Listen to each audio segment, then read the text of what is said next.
Welcome to MCAST, where we take a look at topics in the weekly Torah portion through the lens of Hasidic philosophy and see how it relates to the coming of Mashiach.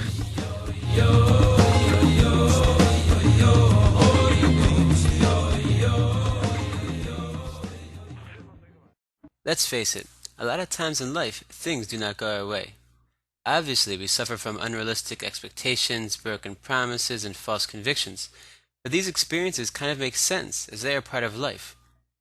What is really astounding is when everything looks good and it seems like everything will go according to plan, but then it happens. Everything goes wrong. We want something, but we don't get it. We think we need something, but it escapes us.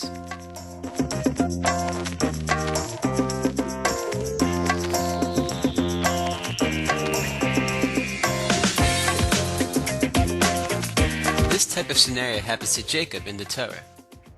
At first sight, Jacob falls in love with Rachel, and through prophecy realizes that she is his destined spouse. So, he proposes the marriage to her father, and a contract is set for Jacob to work for 7 years, and then to wed his bride. He even arranges signs between himself and Rachel, so that underneath the wedding canopy, he could be sure that it's really her. So, the wedding takes place. Underneath the wedding canopy, he confirms her identity with the signs, and they get married. However, the next morning when he awakens, it's not Rachel next to him, but rather her sister Leah. How could this happen? He made an agreement. He was promised. He had all the signs. He even saw it through prophecy. What could have gone wrong?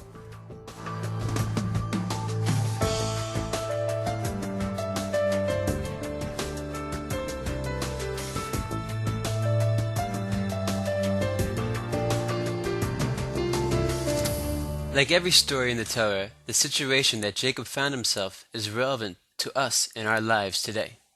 Oftentimes in life we think we are getting Rachel, but we really end up with Leah.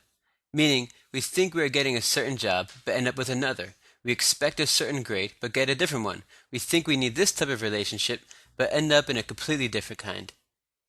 It's kind of like, unbeknownst to us, the rug gets swept out from underneath our feet and replaced with another different kind of rug. Except that the rug is really a certain dimension of our life. So, what do we do with the things in life we receive that we don't really want? Should we discard it? Should we give up hope for receiving our original desire? What should we do?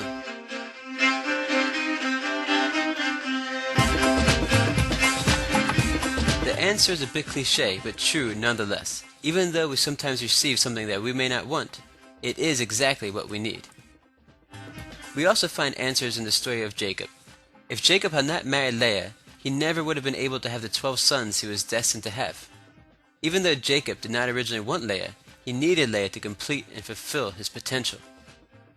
Leah wasn't a setback for Jacob, nor are the Leahs in our own lives. Rather, they are a necessary step towards fulfilling our personal destinies. This idea is also connected to the ultimate destiny of the entire world, which is the coming of Mashiach, a time of miraculous peace, prosperity, and spirituality. However, the world oftentimes seems to offer only things that seem to contradict spirituality and true good. But in reality, everything in the world serves a purpose and is ultimately for the good. It's up to us to sift through all of creation, refine it, and utilize it for holy purposes. This activity will help usher in Mashiach and the Messianic era. May it happen speedily in our days. Thanks for listening to MCAST. We hope you enjoyed it. And please remember to do that extra good deed that will hasten the coming of Mashiach and make the world a better place. MCAST is a project of the International Mashiach Campaign. This is Yerachmiel Galinsky. See you next time.